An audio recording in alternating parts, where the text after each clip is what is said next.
Bonjour à tous et merci d'être au rendez-vous des débats de presse. L'émission, vous la connaissez déjà, elle permet de décrypter, d'analyser, de commenter les grands points qui ont marqué l'actualité nationale et internationale au cours de la semaine. Et le débat se mène avec des journalistes de la presse nationale. Alors pour ce dimanche, 4 sujets sont au menu. Il s'agit du débat autour de la libération provisoire de Djibril Bassolé et du rejet de la demande de liberté provisoire introduite par l'avocat de Gilbert Diendéré. Nous parlerons également du meeting avorté du CED, le cadre d'expression démocratique et l'arrestation de son leader Pascal Zeïda. Nous dirons un mot sur le rapport de synthèse de l'audit investigation de la présidence du FASO, du Premier ministère et des autres départements ministériels. Rapport de l'autorité supérieure de contrôle d'État et de lutte contre la corruption. Et enfin, en page internationale, nous parlerons de la situation politique au Togo et au Kenya. Merci en tout cas de nous recevoir chez vous autour de la table pour discuter de tous ces points de l'actualité. Je suis en compagnie de 4 confrères. Il s'agit de Boukari Woba du journal Mutation. Bonjour Woba. Bonjour Sagnon. Également sur ce plateau, Ladji Bama du journal Le Reporter. Bonjour. Bonjour Sagnon. Nous avons également avec nous Lassane Osé Ouedraogo des éditions Sidoya. Bonjour. Bonjour Sagnon. Et enfin Paul Miki Rwamba de la radio Ouaga FM. Bonjour. Bonjour Sagnon. Bonjour à tous. Merci à tous en tout cas d'avoir accepté notre invitation. Alors la liberté provisoire accordée à Djibril Bassolé continue de diviser le Burkinabé. L'ancien ministre des Affaires étrangères n'est plus à la Maka, mais il n'est pas non plus chez lui. Il est incarcéré, donc assigné à résidence, on ne va pas dire incarcéré, mais assigné à résidence. Alors, au cours de la semaine encore, il y a eu beaucoup de débats autour de cette libération provisoire, si on peut le dire. Notamment, il y a des OSC qui ont donné de la voix. On a entendu parler donc des comités de défense et d'approfondissement des acquis de l'insurrection populaire de Ouagadougou qui ont dénoncé cette liberté provisoire et demandé son annulation. Alors, c'est un sujet d'actualité. On va en parler, même si le sujet a déjà fait l'objet de beaucoup de débats. Boukari Woba, qu'est-ce que vous pensez finalement de cette libération? Je sais que vous n'avez pas eu l'occasion, en tout cas, d'en parler sur ce plateau. C'est vrai. Vous dites bien que c'est un sujet qui divise l'opinion nationale. C'est normal que sa libération divise les opinions, puisque sa détention même déjà divisé cette opinion-là. Il y en a qui, depuis le premier jour de l'interpellation de Djibril Bassolé, ne l'ont jamais accepté. Ils ont nié tout de suite les charges ou bien les accusations qui ont été portées contre lui. Donc on n'est pas étonné que ces personnes-là estiment que c'est tout à fait normal qu'ils soient remis en liberté, pas seulement en liberté provisoire, que tout simplement on abandonne les charges contre Bassolé parce que c'est fondamentalement ça la revendication de ses partisans qui, malgré sa mise en liberté provisoire ou bien son assignation en résidence surveillée, semblent ne pas être satisfaits. Ils seraient sans doute d'accord avec vous quand vous avez employé le terme incarcération, puisqu'ils disent qu'il a quitté la Maka pour Guantanamo. Donc c'est pour une façon de dire que là où il est aujourd'hui, qui est une résidence surveillée, c'est encore pire même que la Maka. Donc autant peut-être le ramener même à la Maka pour qu'il soit mieux traité que d'être dans une résidence surveillée. Donc c'est pour dire que pour moi c'est un débat qui ne me surprend pas du tout. C'est un débat démocratique. Je ne comprends pas que d'autres se soient indignés que des gens aient pu protester cette libération provisoire. Si des gens ont pu manifester pour demander qu'il soit mis en liberté provisoire, on peut aussi accepter ou admettre que des gens puissent ne pas être d'accord avec cette libération provisoire. Donc pour moi, tout ce qui se passe là, je trouve que ça rentre dans le cadre... c'est dans l'ordre normal des choses. Rien ne me surprend, mais on peut continuer à polémiquer sur l'opportunité, sur la question du droit aussi. Fallait-il véritablement le mettre en liberté provisoire? C'est justement là-bas que ça coince. Les gens disent, bon, à partir du moment où c'est une décision de justice qui a été prononcée par un juge, est-ce que ça valait la peine en tout cas de sortir publiquement, dire qu'on n'est pas d'accord avec une décision de justice? Ça en vaut la peine, parce que ce qui est important pour moi, en tout cas ce que je note, c'est le contexte de sa libération. qui constituent en quelque sorte les circonstances même de cette libération. Parce que souvenons-nous que beaucoup de personnes ont été déjà mises en liberté provisoire. Pour d'autres même, on a complètement abandonné les chars et ces personnes-là ne sont pas les moins importantes. Donc je crois qu'il y en a qui ne sont pas forcément contents de voir qu'on ait libéré ces gens-là, qu'on ait même abandonné les poursuites contre ces personnes-là. Et pourtant, personne n'a bronché. On est resté là. Par contre, on se rend compte que Djibril Bassolé a été mis en liberté provisoire juste après des manifestations, une série de manifestations, que ce soit de son parti politique, des organisations de la société civile, des gens qui se réclament être ses parents. Et ça, véritablement, ça pose problème dans une république qu'on manifeste pour exiger, c'était ça, véritablement le terme, la mise en liberté provisoire de Djibril Bassolé. Donc on n'est pas étonné qu'après sa libération, d'autres personnes aussi ne soient pas contentes. Cette protestation s'adresse peut-être à deux entités. D'une part, les gens ne sont pas d'accord avec la libération provisoire, mais moi je prends ça comme une sorte de réponse à ceux qui ont manifesté pour exiger sa libération provisoire. D'accord. Alors Paul Miki, qu'est-ce que vous pensez de tout ça? Alors je crois, comme Ouba l'a dit, si des gens ont manifesté pour demander son retour en prison, c'est parce que d'autres personnes avaient manifesté également pour demander sa liberté provisoire. C'est un débat démocratique, comme on le dit, mais à mon avis, le problème ne se pose pas dans la liberté provisoire ou dans l'incarcération du général Bassolé. Le problème se pose beaucoup plus, à mon avis, dans la lenteur que l'on constate dans l'instruction du dossier du putsch manqué. Parce que, voyez-vous, quand on parle de liberté provisoire, c'est parce qu'il y a peut-être une lenteur dans l'instruction et que la détention préventive qui a duré jusqu'à 2 ans maintenant, il fallait peut-être mettre un terme et puis voir. Parce que si on écoute également les magistrats, il y a quand même des arguments juridiques pour la mise en liberté du général Bassolé.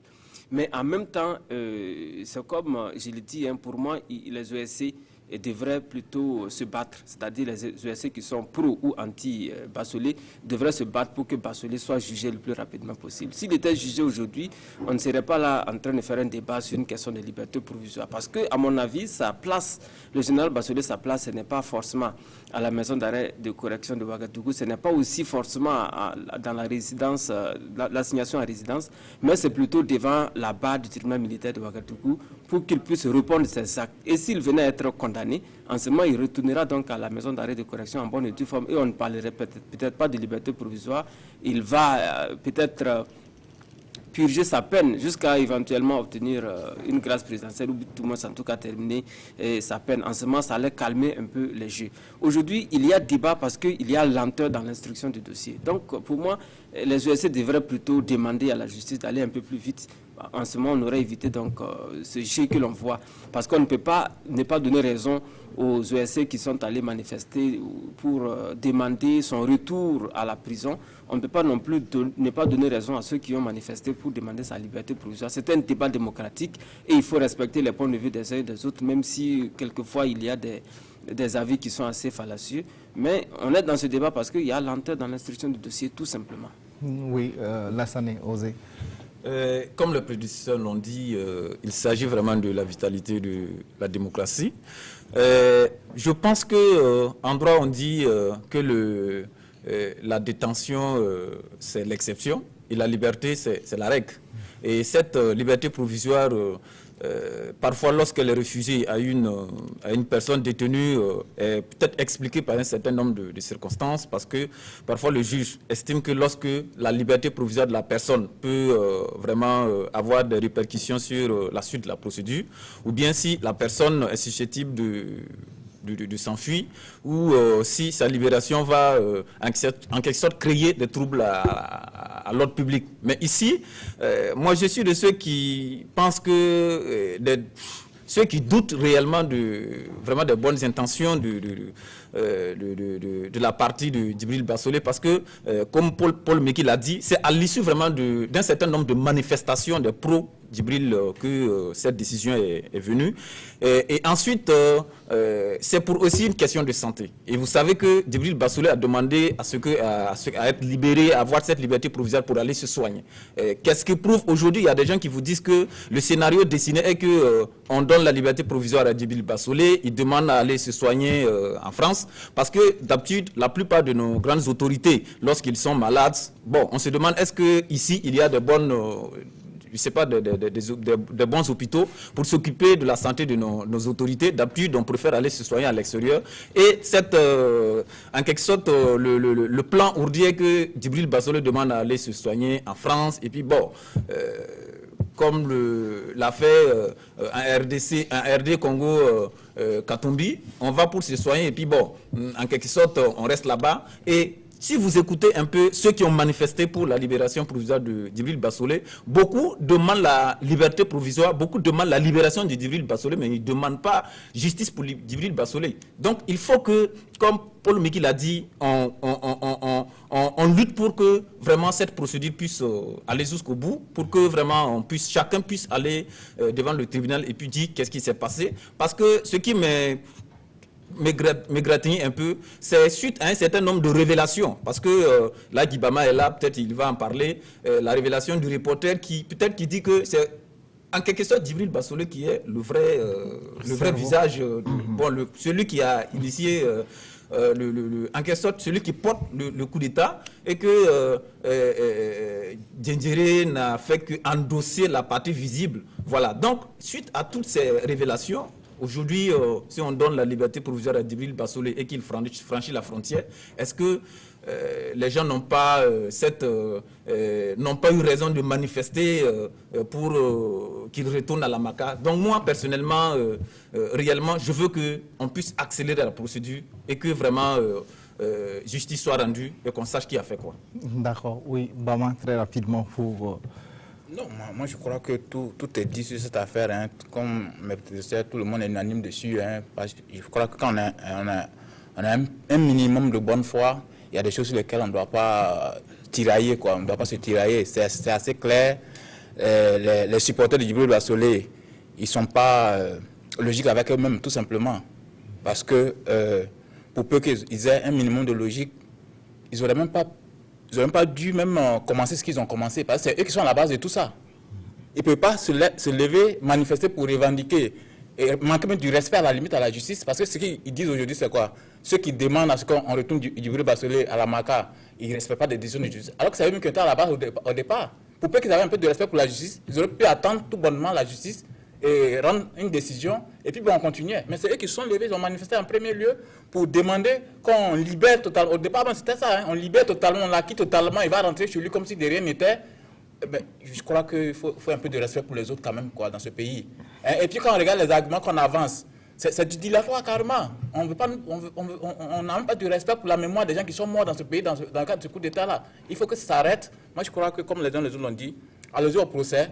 Si Djibril Bassolé, il est blanc comme ses supporters le disent, il sortira et puis il rentrera chez lui. Mais dire qu'on ne veut pas aller au procès, c'est ça qu'on ne dit pas. Hein. En réalité, on ne veut pas aller au procès. C'est ça, c'est ce qui est redouté ici. Parce que ce monsieur, il sait très bien que s'il va au procès, comme nous on l'a dit, même les avocats les plus doués du monde ne pourront pas l'en sortir parce que les faits qui sont contre lui là, c'est assez grave, c'est assez accablant, il ne s'en sortira pas. C'est tout le problème aujourd'hui. D'accord. En tout cas, on espère que le jugement va arriver très vite. Oui, Ouba, vous voulez réagir? Oui, par rapport à l'argument sur la durée de sa détention préventive, moi j'ai cherché à comprendre quels sont les délais pour une détention préventive. Quand on détient quelqu'un en garde à vue, on dit c'est 72 heures, n'est-ce pas, renouvelable. Au bout de cela, si on ne vous a pas transféré devant le parquet, on vous libère. Mais ce n'est pas le cas pour la détention préventive. Il a eu un mandat de dépôt. Vous avez 6 mois, oui, renouvelé. C'est-à-dire que le juge peut renouveler à chaque fois. À fait, oui. Donc jusqu'à ce qu'éventuellement le juge estime qu'il n'a plus besoin de renouveler, ou bien jusqu'à ce qu'il y ait procès. Donc le mandat de dépôt, dans le cadre d'un dossier qui est en instruction, c'est 6 mois. On vous dépose pour 6 mois. Au bout de 6 mois, le juge peut renouveler. Donc c'est pour dire qu'il est à 2 ans de détention préventive. Si le dossier doit durer 10 ans, il peut même aller jusqu'à 10 ans de détention préventive. Donc on n'est pas hors du droit. Il faut que les gens l'admettent. Ceux qui avancent l'argument de 2 ans, c'est trop. Non, 2 ans, ce n'est pas trop, puisque les juges même nous disent que le temps de la justice n'est pas le temps des citoyens, il n'est pas le temps médiatique. Donc pour cela aussi, 2 ans de détention préventive, du point de vue du droit ou bien du juge, ce n'est peut-être rien. Qui sait combien de temps ce dossier-là va prendre? Et l'argument qui veut qu'il soit libéré pour des raisons de santé. Les informations que nous avons, c'est sur la base des bulletins de santé qui ont été faits au mois de février-mars. Comme on peut comprendre qu'en février-mars 2017, des bulletins de santé qu'on a produits pour demander une libération provisoire et qui n'ont pas permis justement qu'il y ait cette liberté-là, 7 mois, 8 mois après, on vient sur la base des mêmes bulletins accorder une libération provisoire. Quels sont les éléments nouveaux? Ça n'existe pas. Et par rapport à l'argument de la liberté, c'est le principe et l'exception, c'est la détention. Oui. Mais c'est le principe, c'est-à-dire la règle et l'exception qui font le droit. C'est l'exception et la règle mis ensemble qui font le droit. Quand vous lisez, non, le droit c'est comme ça. Vous lisez, vous allez toujours trouver exception. Il y a toujours des exceptions. C'est-à-dire le simple fait que le droit a permis, la loi a permis qu'il y ait une exception pour détenir quelqu'un, ça fait le droit aussi. Et ça aussi c'est la loi. Qu'on admet que quelqu'un puisse être détenu, que ce soit 6 mois, que ce soit 2 ans, ça aussi nous sommes dans le droit. D'accord. Alors on va rester dans le même principe et puis dans la même affaire avec cette demande aussi de liberté provisoire qui a été introduite par l'avocat donc de l'autre co-détenu donc de Djibril Bassolé. Je parle donc du général Gilbert Djindéré, donc son avocat qui a introduit donc une demande de liberté provisoire pour son client. Alors le motif il est connu, c'est ce que donc vous disiez entre-temps. Alors c'était donc le mandat de dépôt expirait donc le 6 octobre et juste après ça l'avocat a fait donc une demande de liberté provisoire qui a été rejetée. Est-ce que beaucoup de gens pensent que peut-être que ça aussi on arrivera un jour à la liberté provisoire pour Djindéré? Il faut dire qu'au rythme où on va, ce sont les libertés provisoires qui se succèdent. S'il y en a pour un, pourquoi pas pour l'autre. Mais je crois qu'ici, il faut peut-être analyser de fond les différents dossiers, c'est-à-dire les demandes de liberté provisoire qui ont été donc soumises à l'appréciation du juge. Alors, pour le cas du général Djindéré, je crois que, sauf erreur de ma part, c'est la première fois que l'on demande cette liberté provisoire pour lui. C'est pas la première fois. La deuxième fois. Alors, donc, c'est peut-être la solidité du dossier qui pose problème. Peut-être qu'il n'a pas suffisamment d'arguments. Mais on imagine également le courroux des populations si le général Djindéré, lui aussi, venait à bénéficier de cette liberté provisoire. Je ne vois même pas un juge qui allait accorder cela d'autant plus que lui, général Djindéré, d'ailleurs, pris en flagrant délit de putsch, parce que vous savez très bien que c'est lui qui a revendiqué, entre guillemets, la responsabilité de ce coup d'État. Il était le président du CND à l'époque. Donc, ce n'est pas peut-être le moment de lui permettre une liberté provisoire, surtout si les arguments ne sont pas solides. Mais ça renvoie également à l'autre aspect du général Bassolé. Si on était à le procès, on ne serait pas là en train de tourner autour de ces questions de liberté provisoire demandées, acceptées ou refusées. Mais le plus important pour moi, en tout cas, c'est de faire en sorte que l'on puisse se retrouver devant la barre. Parce que, Ouba l'a dit tantôt, 2 années de détention, ça ne peut être pas trop pour quelqu'un qui est auteur ou du moins présumé auteur d'un coup d'État, mais il faut également penser aux familles des victimes qui attendent de savoir justement qui a fait quoi, parce qu'on ne peut pas oublier de dire qu'il y a eu des morts d'hommes à l'occasion du coup d'État. Il y a beaucoup de Burkinabés qui justement attendent de voir qui a joué quel rôle. C'est tout ça qui fait un peu l'urgence entre guillemets du procès. Si on était allé au jugement aujourd'hui, on n'en serait pas là. Donc, l'avocat est tout à fait dans son rôle de demander cette liberté provisoire pour le général Djindéré. D'ailleurs, c'est son boulot que de demander cela parce qu'il défend un client, même si quelquefois on est avocat du diable. Mais en même temps, j'insiste là-dessus, si on avait un procès, on ne serait pas là. En tout cas, la demande a été refusée. Parce que cette liberté provisoire pourrait porter atteinte donc à l'ordre public. Oui, comme le cas de Bassolé aussi. Oui, comme le juge, bon, c'est 2 poids 2 mesures. Oui. Le juge peut juste simplement s'établir sur cette raison que cette liberté provisoire pourrait créer une atteinte à l'ordre public, peut créer un trouble à l'ordre public. Donc, je pense que sur les 107 inculpés. Je pense qu'il y a juste une vingtaine, pour ne pas dire 21, qui sont actuellement en détention dans le général, la tête de proue de ce putsch. Et j'imagine mal vraiment le juge donner une liberté provisoire à Gilbert Diendéré, parce que cela vraiment allait amener un courroux au sein même de la société, des parents de victimes, parce que ça serait vraiment très mal apprécié.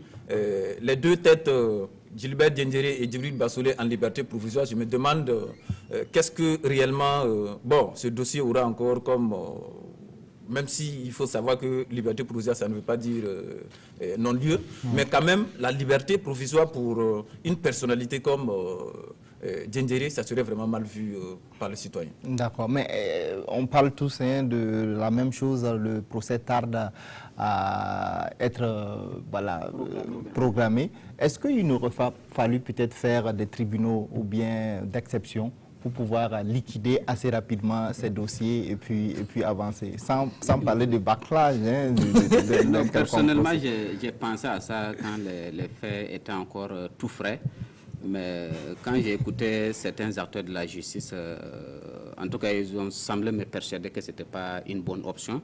Mais peut-être qu'aujourd'hui, je suis encore sceptique et je suis tenté de retourner à cette première option que j'avais envisagée, qui était qu'il fallait effectivement créer un tribunal assez spécifique qui n'avait en charge que ça. Donc là, on serait allé très rapidement. Voilà. Oui. Quand vous avez des tribunaux qui ont déjà des dossiers, même si on a libéré le juge d'instruction pour qu'il s'occupe de ça, on a l'impression que ça rentre toujours dans un système assez lourd et ça donne justement l'impression que ça n'avance pas. Donc peut-être qu'un tribunal d'exception ou bien un tribunal spécial, on va dire, ça n'aurait pas été une mauvaise chose. Et un mot par rapport au refus d'accorder la libération provisoire à Gilbert Diendéré, je vais peut-être vous surprendre, mais moi je pense que Diendéré mérite mieux une liberté provisoire que Djibril Bassolé. Oui, Djibril Bassolé est à au moins une dizaine, je crois on dit exactement 15 demandes de liberté provisoire. Donc c'est-à-dire depuis le premier jour qu'on l'a déposé à la MACA, chaque fois c'est demande de liberté provisoire, demande de liberté provisoire. C'est-à-dire lui-même, il n'accepte même pas la justice. Il ne fait même pas face à ses responsabilités. Il ne s'assume pas. Ça pose un problème. Gilbert Diendéré, des informations que j'ai, c'est la deuxième fois. Et chaque fois que son avocat l'a fait, c'est-à-dire le mandat de dépôt là est arrivé à terme et le juge ne l'a pas libéré. Donc il dit, mais écoute, si le mandat est arrivé à terme, il faut libérer mon client. Oui. Donc vous comprenez. Moi, j'ai dit, il n'y a aucune circonstance atténuante pour Bassolé par rapport à Gilbert Diendéré. Il n'y en a pas. Je n'en vois pas. Ce n'est pas parce que l'autre s'est arrêté quelque part pour dire oui, c'est moi, j'assume tout. Mais écoute, si c'est ça, devant le droit là, liberté provisoire là, ça équivaut pour tout le monde. La question de la liberté est la règle là. Oui, même quelqu'un qui a avoué son crime, il mérite une liberté provisoire en attendant qu'on le juge. Il a à plusieurs reprises d'être jugé. Lui, absolument. Il veut faire face à la justice. Lui, il demande d'être jugé. Il avait demandé d'être jugé avant les élections de 2015. On n'a pas donné droit à ça. Donc je crois que véritablement aujourd'hui, c'est quelqu'un qui s'assume, qui mérite respect. Excusez-moi de le dire ainsi. Il mérite respect et je trouve qu'il mérite une liberté provisoire par rapport à Bassolé. Et encore que l'argument qui est avancé risque de trouble à l'ordre public. Mais on est dans trouble à l'ordre public depuis la libération de Djibril Bassolé. On est dans trouble à l'ordre public puisque des gens sont sortis manifester de façon spontanée. Et jusqu'à aujourd'hui, les gens ne sont pas d'accord. Et on ne sait pas qu'est-ce qui peut se passer demain. D'accord. Alors, Ladji Bama, qu'est-ce que vous pensez de tout ce que vient de développer Boukari Ouba? Non, moi je suis tout à fait d'accord avec Ouba, c'est vrai. Et la différence entre Diendéré et Bassolé, c'est un qui s'assume, qui assume ses actes. C'est comme Norbert Zongo le dit, quand tu as le courage de dire tuer-le, quand le moment arrive, il faut avoir le courage de dire non, c'est moi qui ai dit de le tuer. Et moi, j'aime bien cette façon d'être homme de Diendéré. Il s'assume. Par contre, l'autre, je ne le reconnais même pas en tant que ressortissant du Sangué, parce que moi, parce que franchement, un bon Gouroussi doit s'assumer devant ses actes. Si tu as le courage de faire des choses, si le moment arrive, il faut t'assumer en tant qu'homme. C'est ça aussi être un homme.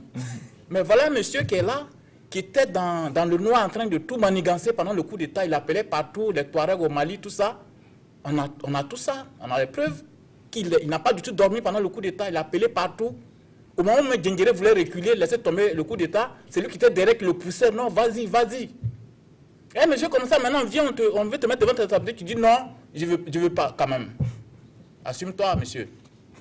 Ouais, c'est ça aussi être un homme. Donc, je suis tout à fait d'accord. Oui, je suis tout à fait d'accord, Oba. Ce monsieur, il ne veut pas s'assumer, il faut qu'on l'y oblige. De gré ou de force, il va s'assumer, il va payer pour ce qu'il a fait. Parce qu'au moment où il a eu le courage de dire, il va allumer le feu. Parce que ce qu'il a dit, hein, il a dit qu'il va allumer le feu sur la tête des gens ici. Il y a des gens qui ont quitté ce pays-là, ils ne vont même plus vouloir revenir au Burkina. Mais il faut t'assumer devant toutes ces choses-là. Si tu as le courage de dire en son temps, le moment venu, il faut t'assumer. C'est ça aussi être un homme. D'accord. Alors, une dernière intervention. Oui, je dis la complexité dans ce dossier et qui fait que le dossier traîne, c'est qu'il y a deux acteurs dans ce dossier. L'un veut aller vite au procès pour qu'on sache ce qui s'est passé, et l'autre est en train de travailler à ce que les choses traînent. Parce que si vous écoutez un peu les magistrats, l'arsenal juridique a prévu quand même un certain nombre de droits à un accusé de faire un certain nombre d'appels lorsqu'il se sent lésé. Et lorsqu'il y a appel, ça fait traîner la procédure. Et si on regarde un peu dans ce dossier, combien de juridictions Djibril Bassolé a fait appel? Il a fait appel à presque tout, au Burkina, à la CEDEAO, aux Nations Unies. Et un certain nombre d'appels font traîner la procédure. Et voilà aujourd'hui, quelqu'un, comme Bama l'a dit, qui veut se soustraire à la justice, qui fait traîner les choses et qui, je ne sais pas, tire les ficelles avec ses partisans qui manifestent pour demander sa libération. Tandis que l'autre, il est pressé qu'on va au procès, il veut vraiment que les gens soient situés. Donc on a deux acteurs qui se tirent les ficelles, l'autre veut aller au procès et l'autre fait traîner, ce qui fait que la complexité de ce dossier. D'accord. Alors, c'est un dossier qu'on ne peut pas épuiser en une heure de débat. On a d'autres sujets sur la table. On va parler justement de ce qui s'est passé hier avec le meeting du cadre d'expression démocratique de Pascal Zaïda. Alors, c'est un meeting qui avait été interdit. Il y a eu des tentatives de regroupement de ce mouvement avec quelques sympathisants. Finalement, alors, Pascal Zaïda a été arrêté et puis quelques militants. Alors, qu'est-ce que vous pensez en tout cas de ce bras de fer entre le gouvernement, si on peut le dire, en tout cas la mairie, qui avait donc interdit cette manifestation, et puis le CED de Zaïda? Alors, moi, je crois que Pascal Zaïda a atteint ses objectifs totalement. C'est-à-dire, ses objectifs, c'était de se faire héros à vil prix. Et ça a été le cas, parce qu'aujourd'hui, tout le monde parle de lui. Si aujourd'hui, le cas Pascal Zaïda est un sujet à débat dans ce prestigieux plateau de débat de presse, c'est parce que l'autorité, justement, a refusé premièrement l'autorisation de manifester.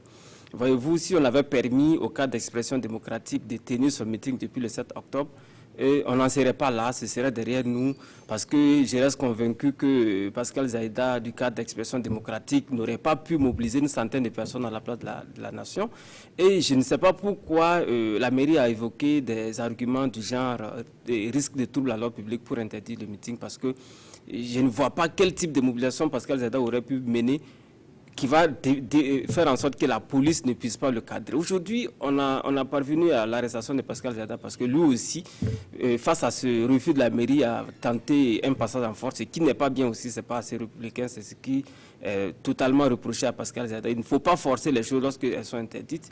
Et on nous présente aujourd'hui son arrestation comme étant un acte héroïque. Moi, je suis désolé de le dire, mais non, Pascal Zaïda n'était pas en cavale, il n'était pas un fugitif. Il est venu comme ça et puis il s'est fait arrêter par la police. Il n'était pas en train de fuir. Donc, ce n'est pas un acte héroïque. Tout ça, on a tourné en rond pour aboutir à une telle situation qui ne vaut vraiment pas la peine. Il aurait fallu donc, étant donné que son meeting entre dans le vaste champ de la liberté d'expression, ça devrait être permis pour qu'il dise ces choses et qu'il quitte et on n'en serait pas là. Mais c'est cette interdiction justement qui a fait en sorte que lui et ses camarades ont tenté également un passage en force, malheureusement, et on arrive à une telle situation qui ne vaut vraiment pas la peine. Moi, j'aurais bien voulu voir les policiers à d'autres fronts plutôt que d'être là au centre-ville de Ouagadougou pour courir derrière des gens qui sont venus dire certaines choses. Donc ça pose également la question de la liberté d'expression au Burkina, parce qu'aujourd'hui on parle de Pascal Zaïda, ce n'est pas parce que c'est lui, mais lorsqu'on défend la liberté d'expression, on ne peut pas ne pas être un peu un peu étonné, un peu déçu de cette attitude de l'autorité également qui a refusé cette autorisation. Et moi, j'ai bien lu le communiqué de la police nationale qui dit très bien que Pascal Zaïda a tenté par 3 fois de passer les barrières et c'est ça qui aurait prévalu donc à son arrestation. Il est actuellement en détention préventive. Peut-être qu'on va lui trouver des charges d'ici là pour autre chose, on ne sait pas. Mais dans les charges, là, vous verrez qu'il a tenté de faire des passages en force. C'est facile à trouver. Alors que moi, j'aurais bien voulu voir cette même police-là nous expliquer pourquoi, comment est-ce que le commissariat de Solé a été bousillé par des individus armés non identifiés. On n'a pas eu de communiqué là-dessus. Nassumbu n'a plus de gendarmerie, c'est silence radio. Et pour des actes comme ça, on sort, on a des communiqués, on a l'impression que c'est une guerre de l'opinion. Et ça, c'est une fausse guerre de mon avis parce qu'on n'aurait pas dû arriver à une telle situation si depuis là, on avait autorisé ce meeting et aujourd'hui, on serait à autre chose, quoi. Oui, vous partagez, Woba, l'avis de Paul Miki. C'est une atteinte à la liberté d'expression. On a fait de la publicité à vil prix pour Pascal Zaïda. On pourrait le dire ainsi, c'est un des sujets les plus embarrassants, hein. Personnellement, je ne suis pas d'avis avec Pascal Zaïda, mais je ne voyais pas du tout de raison objective d'empêcher sa manifestation, d'autant plus qu'il a déposé en bonne et due forme, je suppose, une demande de manifester, qu'on a accordé l'autorisation dans un premier temps, pour venir après annuler cette autorisation. Ça aussi, on reconnaît qu'effectivement l'autorité municipale a cette compétence. On peut autoriser et puis après annuler. Mais dans notre pays, on n'est pas étranger entre nous. On a bien l'impression qu'il y a eu un coup de fil qui est venu quelque part et que les choses ont changé après. Donc ça, il y a de quoi être frustré. Je veux dire, en l'espace de quelques semaines, ces deux situations, hein, il y a eu les Togolais, puisqu'on va parler de la situation au Togo, les Togolais qui résident au Burkina, qui ont voulu manifester et que la mairie a refusé également, sous pratiquement les mêmes arguments que je trouve, la crise, en tout cas, exactement, au Togo, oui. Je trouve fallacieux. Des gens veulent manifester, laissez-les manifester. Ce n'est pas en autorisant une manifestation qu'on va dire que c'est vous qui êtes à la base de la manifestation. C'est un principe de laisser les gens s'exprimer. Donc voilà qu'effectivement, comme disait Paul Miki Rwamba, on fait des héros à moindre frais parce que Pascal Zaïda n'en demandait pas plus. Il est venu se livrer. Quelqu'un disait que bon, il avait atteint un certain stade qu'il ne pouvait pas justement faire marche arrière. Donc naturellement, on l'attendait et il est allé. Aujourd'hui, il est détenu et moi personnellement, ça me met mal à l'aise.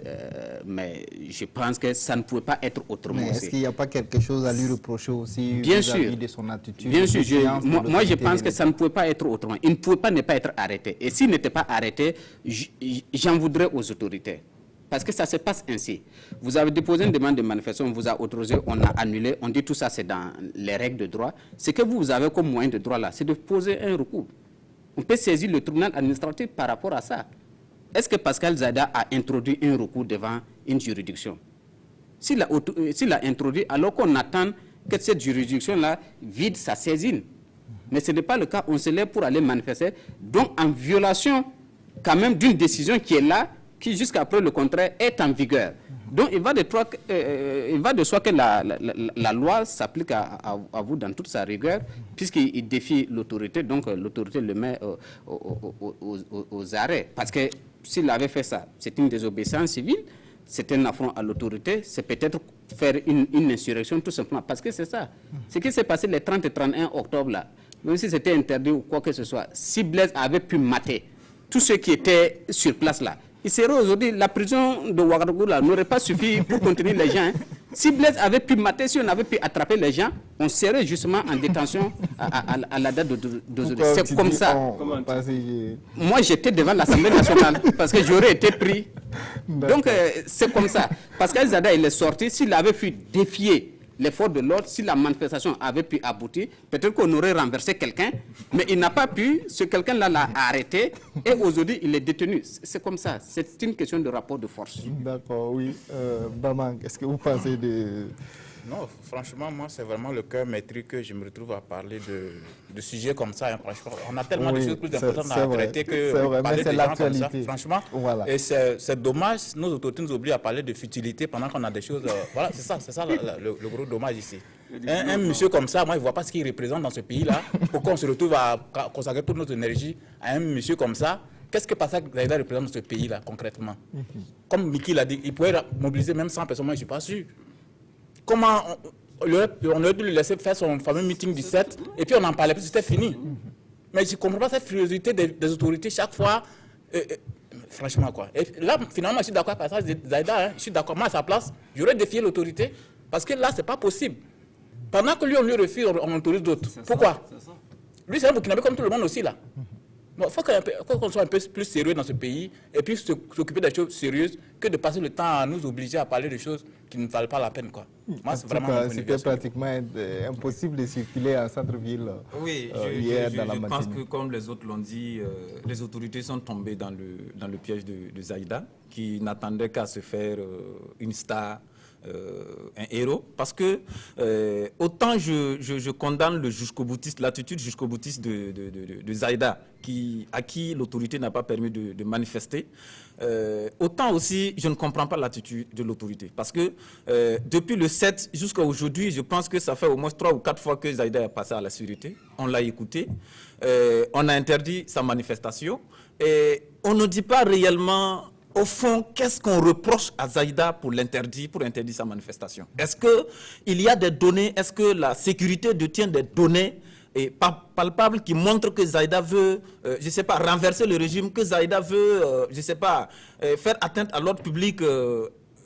Réellement, je ne vois pas ce pourquoi on interdit à Zaïda de manifester. Et pendant ce temps, d'autres personnes ont permis à d'autres personnes de sortir manifester. Je pense que c'est ce 2 poids 2 mesures qui a fait de telle sorte que certains ont pensé même que Zaïda est une victime. Et vous savez que naturellement, lorsque la victimisation rentre en jeu, il y a des gens même qui n'épousaient pas la lutte de Zaïda, qui se sont dit non, on veut faire la force à Zaïda. Ce qu'on veut faire à Zaïda, là, c'est la force. Normalement, on doit le laisser manifester.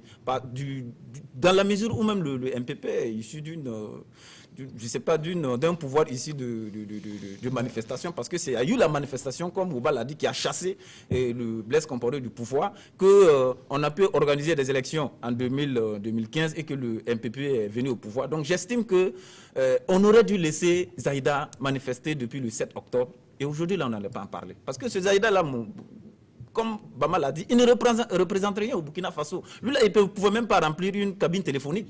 Et à force de l'interdit, on a fait la campagne médiatique de Zaïda, on a fait la communication de Zaïda, et aujourd'hui, Zaïda est devenu une star au Burkina Faso. Et à la sortie, il va dire qu'il est prisonnier politique. Voilà, il a atteint son objectif. Oui, Paul Miki. Je crois que le cas Zaïda pose de façon générale le débat sur les organisations de la société civile qui sont politisées. Parce qu'aujourd'hui, si vous écoutez les uns et les autres, beaucoup vous diront que Pascal Zaïda et ses camarades sont proches de l'ancien régime, et que le meeting a été financé par l'ancien régime. En tout cas, c'est ce qui se dit. Oui, mais quand on regarde ce pourquoi aussi Zaïda voulait organiser ces meetings, quand on lit entre les lignes, c'était donc pour dénoncer la mauvaise gouvernance, ce qui est normal, les actes terroristes, ce qui est normal aussi, et puis également les libertés, en fait, les détentions, oui, arbitraires. Il dénonce les tribunaux d'exception. Je crois que tout ça, c'est normal. C'est ça un peu le charme de la démocratie. Si on enlève ça, tout ça de la démocratie, bon, c'est plus l'état de droit, c'est ça, c'est la libre expression des gens. Est-ce que le cas en face aussi n'est pas en légitime? Mais c'est une question de point de vue à exprimer. Il y a une citation bien populaire, hein, vous la connaissez très bien, qui dit que je ne suis pas d'accord avec ce que vous dites, mais je me battrai pour que vous ayez au moins le droit de le dire. Ça, c'est un peu le principe qui fonde un peu l'état de droit. Je crois qu'il faut, dans ce pays-là, accepter que les gens s'expriment, même s'il s'agit de vents contraires au régime. On a l'impression que nous sommes dans un Burkina où les gens ont peur de la critique. Le régime en place a apparemment peur de la critique. Alors qu'il faut accepter cela. Et puis bon, moi, le cas Pascal Zaïda, son meeting, il a dit clairement. D'ailleurs, avant de tenir le meeting, il a fait la ronde des autorités politiques, coutumières et religieuses. Il a même rencontré le pouvoir en place selon ce qu'il a dit. Il a rencontré le MPP qui était d'ailleurs invité au meeting.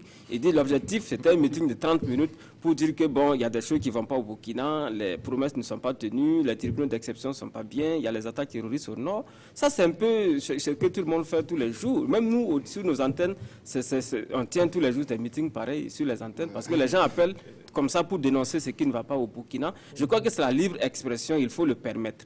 Maintenant, c'est l'interdiction de ce meeting-là qui pose problème. Et en plus, les arguments avancés, la mairie dit qu'ils sont au courant qu'il y a des risques de troubles à l'ordre public. Mais c'est le rôle des forces de défense de sécurité de sécuriser justement ce meeting. Il aurait fallu simplement autoriser le meeting pour dire, bon, vous êtes autorisé à tenir le meeting à la place de la révolution, à la place de la nation, comme vous l'avez demandé. Et on met un périmètre de sécurité. S'il y a un débordement, on mate ceux qui débordent et puis on passe à autre chose, quoi. Moi, je ne sais pas, j'insiste là-dessus, quel type de mobilisation Pascal Zaïda aurait pu faire à la place de la nation pour inquiéter la police nationale. Je vais revenir en tout cas sur la question que je posais. Oui. Est-ce que le pouvoir en face, le pouvoir en place, n'a pas cette légitimité-là d'avoir peur donc de ce genre de oui, c'est juste une question que je pose. Justement.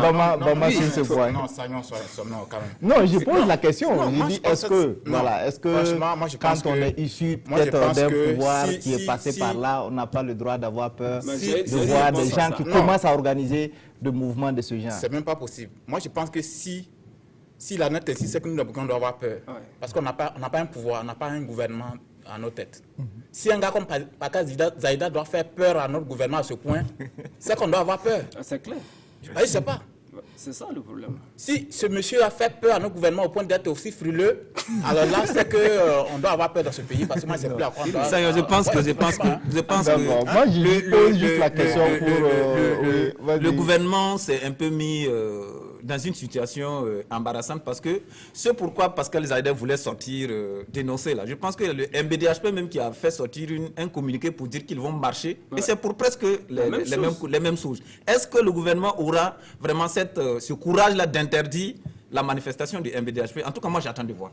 J'attends de voir. D'accord, oui, très rapidement. Le gouvernement va dire que lui n'a encore rien interdit dans cette affaire-là. Hein. C'est la mairie qui a autorisé, puis a annulé son autorisation. Donc il y a eu un tandem mairie-police. Oui, c'est ça. Oui, il y a un tandem mairie-police. Oui, mais justement, la mairie doit faire appel à choses, au fort de l'ordre, et c'est ce qui s'est passé. Mais justement, quand j'ai lu le communiqué de la police, il y a quelque chose qui ne passe pas pour moi. Apparemment, il semble dire qu'ils ne voulaient pas l'arrêter jusqu'à ce que des commerçants, effectivement... au niveau de tellement... Oui, dans ce cas, ce sont les commerçants là qu'il faut arrêter. Justement. Quelqu'un organise sa manifestation et il y a des gens qui viennent pour l'empêcher de manifester. Pour moi, logiquement, ce sont ces commerçants-là qui devraient être arrêtés. On sait comment ça se passe dans ce pays, l'instrumentalisation. Ces commerçants-là ne se sont pas levés d'eux comme ça. Eux-mêmes sont représentatifs de quoi? Des gens passent toujours en sous-main pour travailler. Ce n'est pas possible que des gens se lèvent pour aller s'interposer pour éviter que Zaïda puisse tenir sa manifestation. Je crois que Ouba a dit quelque chose d'assez important. Lorsque des gens manifestent comme ça et que des badauds se lèvent pour aller s'interposer, j'ai vu que ces commerçants ont été présentés par certains comme des héros. Après, on s'inquiète de la montée de l'incivisme au Burkina. Est-ce que c'était de leur rôle d'aller s'interposer ou du moins d'aller tenter de traquer? La même situation pratiquement s'est produite à Bobo de la Soie lorsque le fameux Nana Thibault s'est rendu. On n'a pas inquiété les gens qui sont allés inquiéter Nana Thibault parce qu'on trouve que c'est normal quand il s'agit de traquer des gens qui ont des visions qui sont contraires, j'allais dire, à la vision des autorités. Après, aujourd'hui, demain, on s'inquiète de la montée de l'incivisme. Aujourd'hui, comme Ouba l'a dit si bien, s'il y a quelqu'un qui devait être inquiété, justement, c'était ces commerçants. Ce n'est pas leur rôle, ils ne sont pas la police, que d'aller, j'allais dire, traquer ou tenter de lyncher quelqu'un qui est sorti pour faire une manifestation. C'est tout ça mis l'un dans l'autre qui fait que bon, le meeting a pris une ampleur. Aujourd'hui, on est en train d'en parler, alors que bon, ce n'est pas un sujet de débat. Et tous les jours que Dieu fait, des gens sont prêts à sortir pour manifester. Je crois que dans un pays normal, on doit accepter que les gens parlent et que les gens parlent, même si ce qu'ils vont dire, c'est contraire à ce que font les autorités. C'est un peu comme Osé l'a dit ici, c'est le fond du discours qui inquiète les autorités. Mais il faut permettre aux gens de s'exprimer. S'il y a un combat mené contre Pascal Zaïda, je crois que c'est un combat d'arguments qu'il faut mener. Ce n'est pas bander les muscles. Parce que nos policiers qui sont sortis hier, là, on a besoin plus d'eux au nord du Burkina. Ils ne nous ont pas dit ce que deviennent les commissariats de police de Solé et de la gendarmerie de Nassumbu. Moi, j'ai mal au cœur. On nous a jusque-là pas dit comment les populations de Nassumbu sont désormais sécurisées depuis que l'on a attaqué la gendarmerie. Voilà des sujets d'intérêt aujourd'hui dont il faut débattre plutôt que de venir courir. Moi seul, j'aurais pu arrêter Pascal Zaïda. Ce n'est pas un acte de la police. Même un policier stagiaire aurait pu l'arrêter. Maintenant, on l'arrête, on présente son arrestation comme étant un acte héroïque.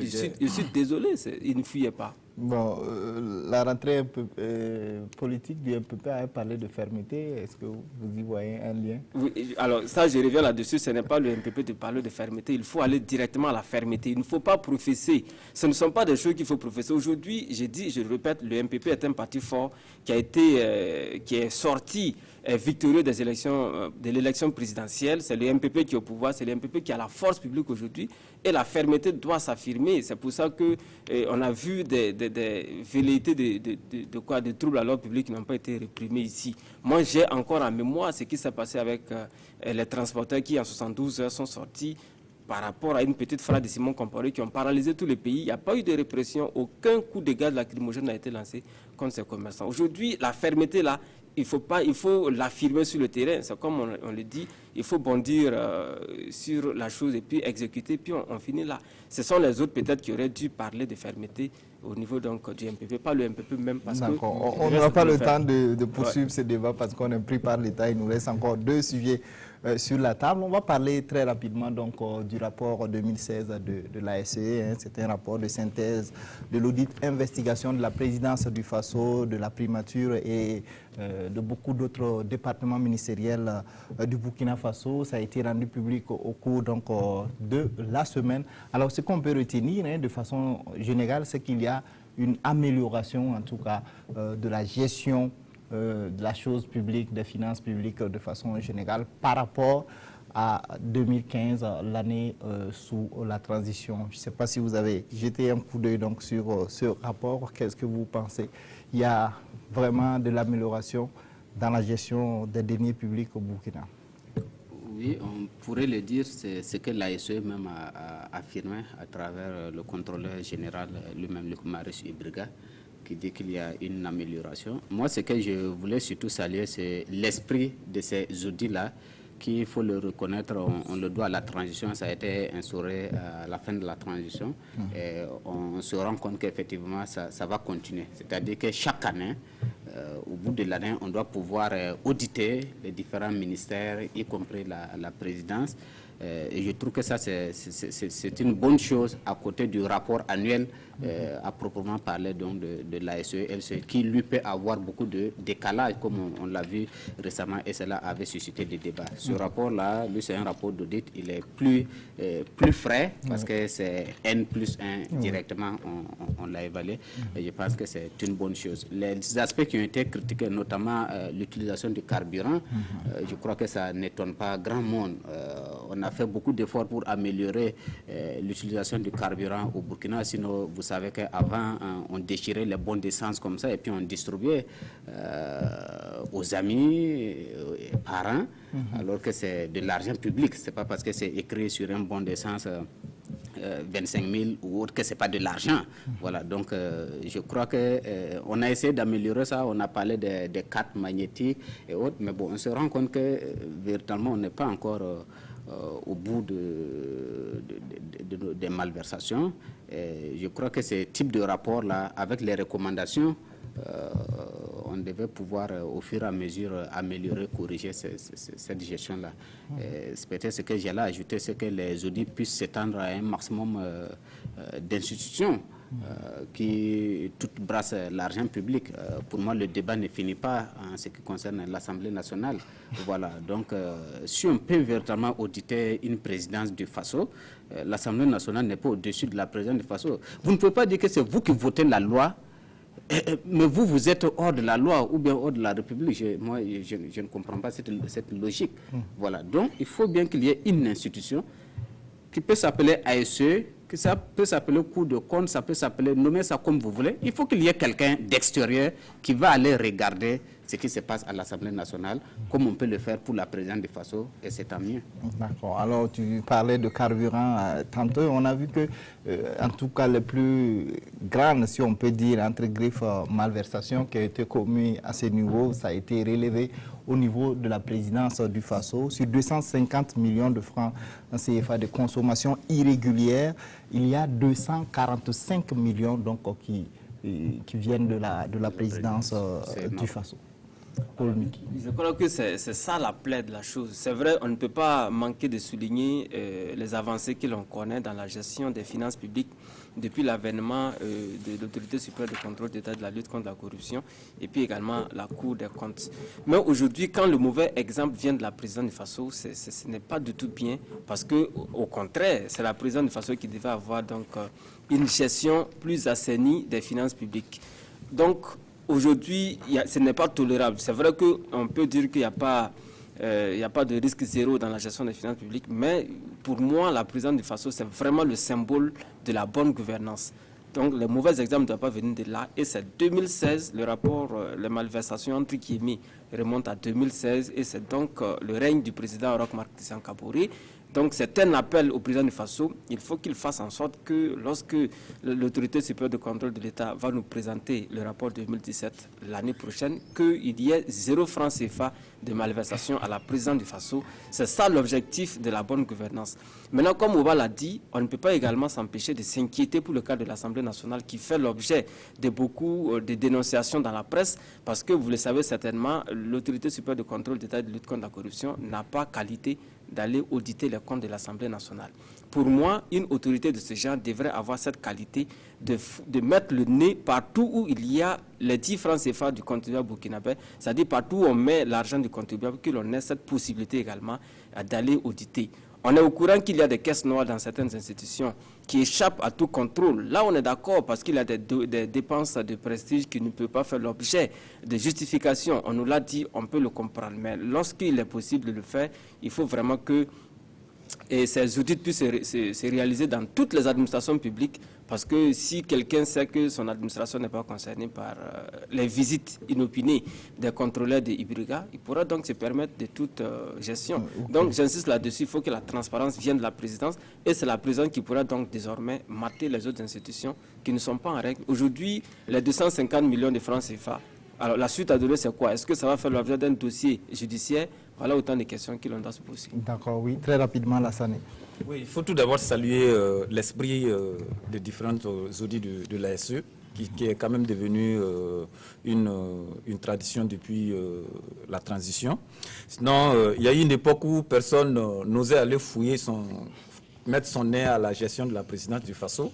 Voilà, donc il faut quand même saluer cet esprit et saluer aussi l'avancée dans la gestion de la chose publique. Parce que c'est vrai que, bon, si on compare l'année 2016 à l'année de la transition, ce n'est pas le même contexte. La transition est venue pour une année, ce n'est pas le même contexte, mais quand même, il faut saluer l'avancée et travailler de telle sorte que ce qui a été critiqué, c'est-à-dire sur 7 milliards de carburant consommé, il y a 250 millions de consommation irrégulière, dont les 245 millions viennent de la présidence. C'est quand même significatif pour une institution quand même qui se veut l'exemple, parce que l'exemple doit toujours venir de la tête.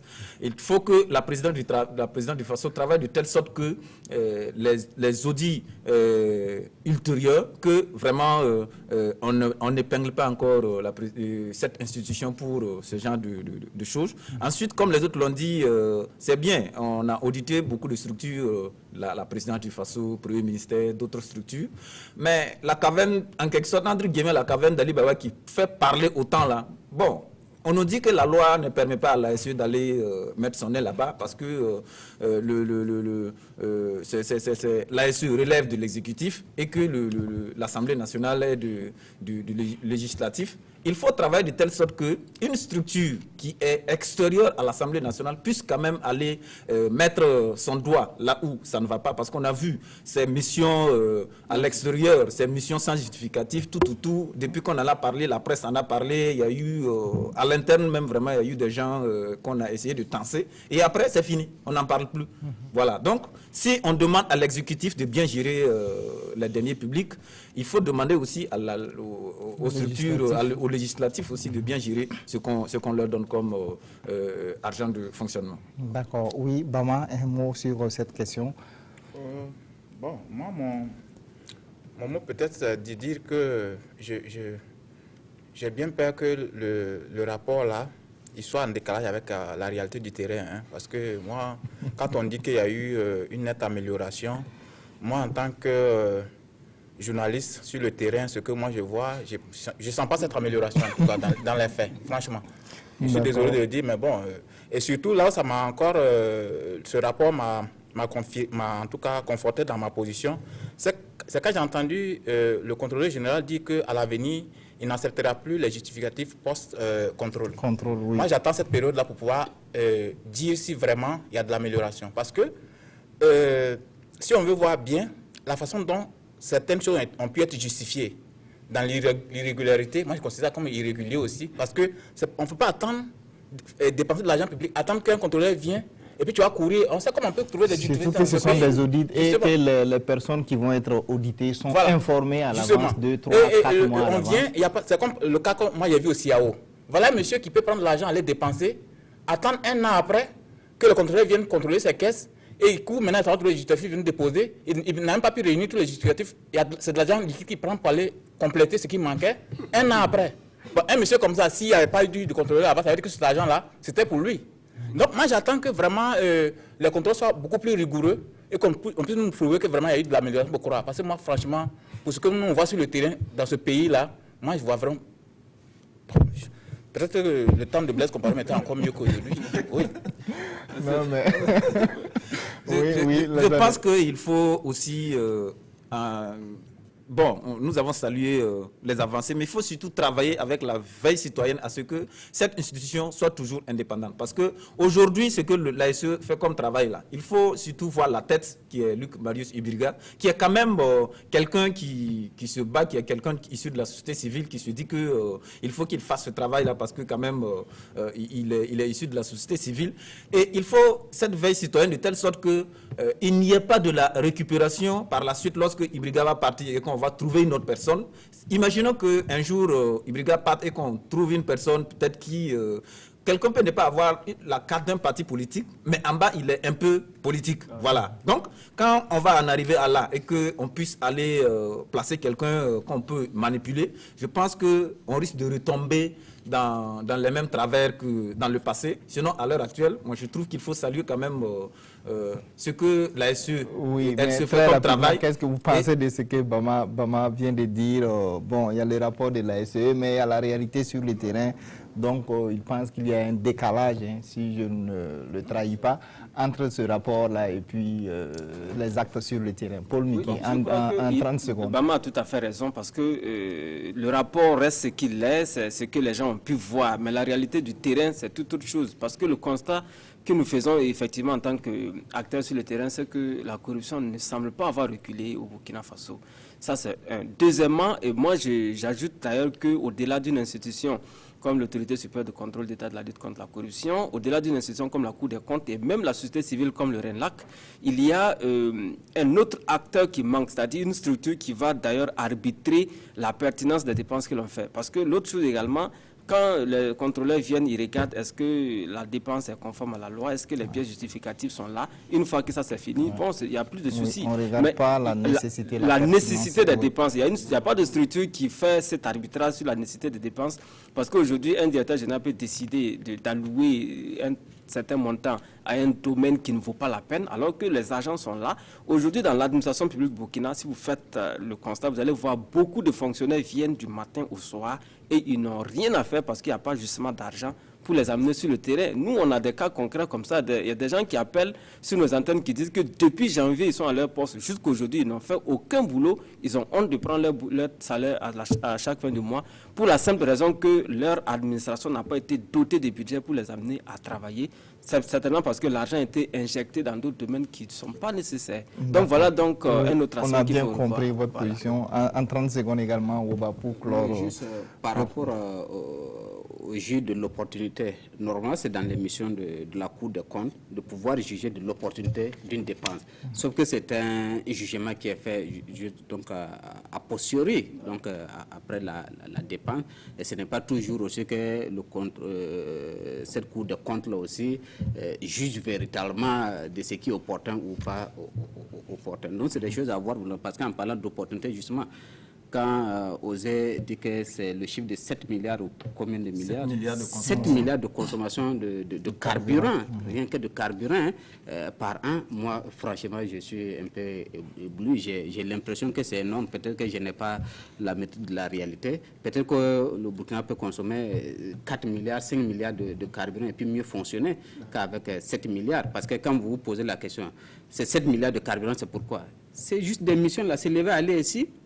C'est quand on fait, comme je vois, des convois énormes pour aller d'un point A à un point B, alors que ce n'était peut-être pas nécessaire. Donc, véritablement, il faut encore raisonner nos dépenses parce qu'on a de l'argent à mettre ailleurs que dans des déplacements souvent inutiles, quoi. Oui, il y a un fait quand même très, très important dans les dires du contrôleur général que moi, je tiens à relever.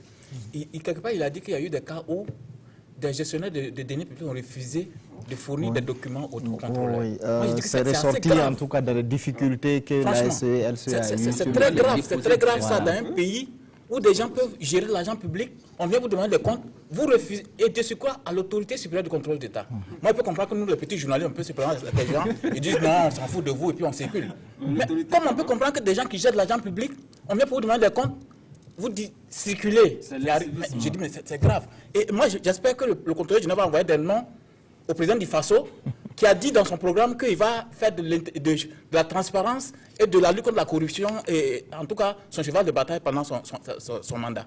Moi, je ne peux pas comprendre que ces choses comme ça puissent se produire dans ce pays-là, sous ce président qui a fait de tous ces principes-là son chapeau de guerre pendant sa campagne. Franchement. Oui, en tout cas, on espère qu'il y aura de l'amélioration dans ce domaine.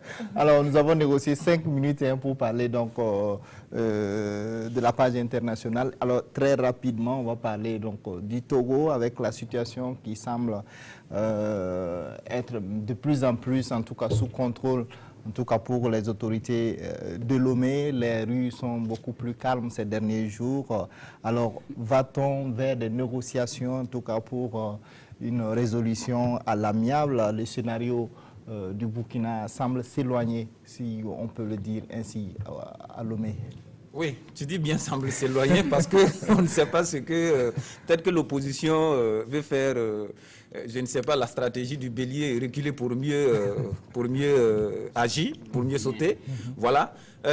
Vraiment, le souhait de tout Africain est que vraiment on arrive à une situation, à une résolution à l'amiable. Mais à regarder et à voir vraiment les agissements de Faure, ça m'étonnerait. Parce que si vous avez suivi ses déplacements ces derniers temps, il a presque fini la sous-région. Il a fait le Mali, il a fait la Guinée, il a fait Accra. Bon, qu'est-ce qui fait courir Faure au moment où vraiment ça s'offre?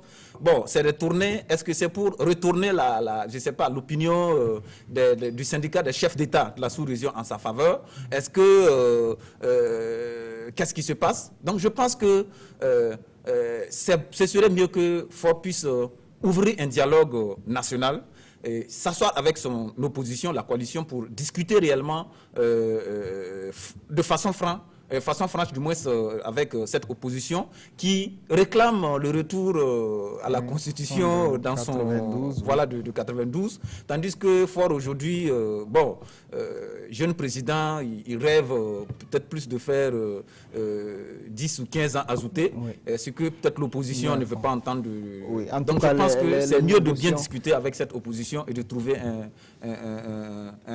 règlement à l'amiable. Oui, les négociations, je le disais, en tout cas, ont commencé. Il y a le président Ouattara et le président Talon donc, qui sont un peu au devant donc, de cette négociation. Condé aussi qui s'invite. Qui s'invite en tant que président de l'Union africaine. En exercice de l'Union africaine, donc ça se comprend. Alors, très rapidement, Paul Miki, moi, je ne crois pas une solution rapidement. Je ne crois pas à la médiation internationale dans les crises internes dans nos États africains, parce que ce n'est souvent pas sincère, ces médiations. Lorsqu'un président étranger vient, il n'a pas forcément la vraie lecture de la situation interne du pays. Je crois que le président togolais gagnerait d'ailleurs à se retourner vers son peuple, vers le peuple togolais, et pour ouvrir un vrai dialogue, si c'est lui le problème qui se retire tout simplement, parce que déjà pour la situation à Lomé, il y a eu mort d'hommes, c'est ça qu'il faut relever et c'est déplorable lorsque par la faute d'un homme, il y a ces manifestations et puis il y a mort d'homme, je crois que bon, ça pose en tout cas le problème des chefs d'État qui restent toujours accrochés. Il y a une question de dignité, à mon avis, qu'il faut savoir sauvegarder. Si par la faute d'une personne, il y a des gens qui se sentent déchis dans les rues, je crois qu'il faut simplement se retirer parce que bon, la vie ne s'arrête pas au pouvoir, c'est tout. D'accord. Alors, pour parler du Kenya avec Woba, la situation est tendue, les présidentielles, donc c'est prévu pour le 26. La commission, l'IEBC, donc, qui est chargée d'organiser ces élections, il y a une crise avec la démission d'une des membres en la personne de Rosine Akombe. Alors, le pouvoir, en tout cas, appelle à la mobilisation pour le jour du scrutin. De l'autre côté, l'opposition de Raila Odinga dit de sortir pour manifester. Alors, va-t-on donc vers une crise profonde au Kenya? Franchement, c'est vrai que le Raila Odinga, qui a renoncé, n'est-ce pas, à aller au second tour, ça a surpris beaucoup de gens, mais je trouve qu'il y a une logique dans sa façon de faire. La CENI avait sorti les résultats, si c'est bien la CENI, en tout cas la commission électorale, avait sorti des résultats qu'elle estimait en tout cas propres. Et ces résultats ont été invalidés par la Cour constitutionnelle. Oui. Donc moi, je trouve que cette même commission nationale n'est plus légitime pour organiser des élections qu'elle avait déjà estimées crédibles et tout ce que vous savez. Donc nécessairement, ça mérite un réaménagement si on veut réellement bien faire les choses. Donc il ne faut pas faire les choses à moitié. Donc aujourd'hui que cet opposant-là ne donne pas de crédit à cette commission électorale, pour moi je trouve que c'est tout à fait normal. Encore qu'à l'intérieur même de la commission, voilà, il y a des gens qui démissionnent, qui dénoncent de manière pas tout à fait catholique ou démocratique. Donc je crois que véritablement il y a un travail à faire avant d'aller aux élections que de vouloir coûte que coûte organiser ces élections-là dans ces conditions. Ok, alors Bama, le dernier mot, vous y croyez pour ces élections, le 26? Non, tant que ça reste dans ce format-là, on ne peut pas y croire. C'est ce que j'ai dit la dernière fois, les gens ne veulent pas aller au bout de la logique. On ne peut pas reprocher à une commission qui a mal fait son travail, qui a été pratiquement accusée de fraude, parce que c'est ça. Et on l'a reconduit pour réorganiser. Qu'est-ce qu'elle va faire? Qui a bu boira, c'est la règle. Ici, ils n'ont pas pu bien faire la première fois, c'est pas la dernière fois qu'ils vont bien faire. Il aurait fallu raser totalement cette commission, mettre une commission plus crédible, consensuelle en place pour pouvoir aboutir à un résultat qui allait être accepté de tous. Mais dans ce format-là, comme Woba l'a dit, je l'ai dit la même chose la dernière fois sur ce même plateau, Raila Odinga, il a bien raison de refuser d'aller.